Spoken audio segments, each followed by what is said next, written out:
Ce jeudi 9 février 2023, TF1 Série Film diffuse le culte Valentine's Day, film choral, dans lequel se côtoient nombre de célébrités. Au casting, une célèbre chanteuse s'est glissée.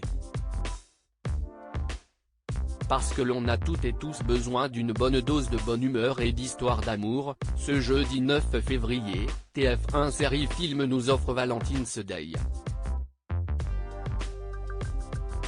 Film choral réalisé par Gary Marshall, le roi de la comédie romantique américaine. Souvenez-vous, Pretty Woman, Just Married, ou presque, ou Happy New Year, c'était lui. En 2010, il réunissait un casting d'exception pour raconter ce qu'il se passe le jour de la fête des amoureux à Los Angeles.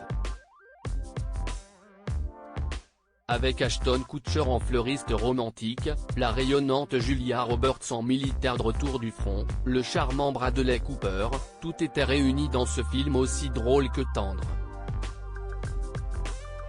Au milieu de cet immense casting s'était cachée la chanteuse Taylor Swift qui partageait l'écran avec Taylor Lautner.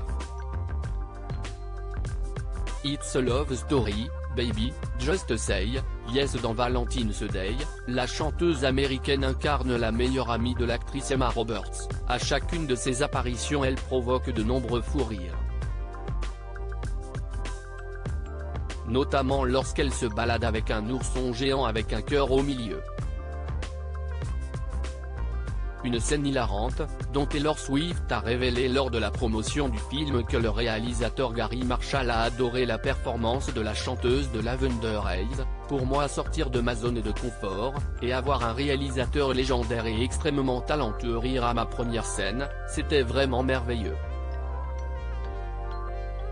Cependant, ce rôle dans la comédie sentimentale, n'était pas la première incursion de l'actrice dans le monde du cinéma. Un an auparavant, elle faisait une apparition dans Hannah Montana, le film. Depuis, Teta est revenue plusieurs fois sur les écrans, dans des séries comme New Girl au cours d'une hilarante scène de mariage, et au cinéma, à la fois en tant que doubleuse pour le dessin animé Le Lorax, et en tant qu'actrice comme dans Cats en 2019, ou Amsterdam en 2022, dans lequel Christian Bale pousse la chansonnette avec elle. Une carrière au cinéma qui ne fait que commencer pour la pop star, qui est sur le point de réaliser son premier film pour le légendaire studio Fox. Une corde de plus à l'arc de Taylor Swift, dont le court-métrage All Too Well qu'elle a réalisé connaît un immense succès dans les différentes cérémonies de remise de prix. Un succès mérité, qu'on espère voir continuer encore, et encore, Forever and Always, comme elle le chante si bien.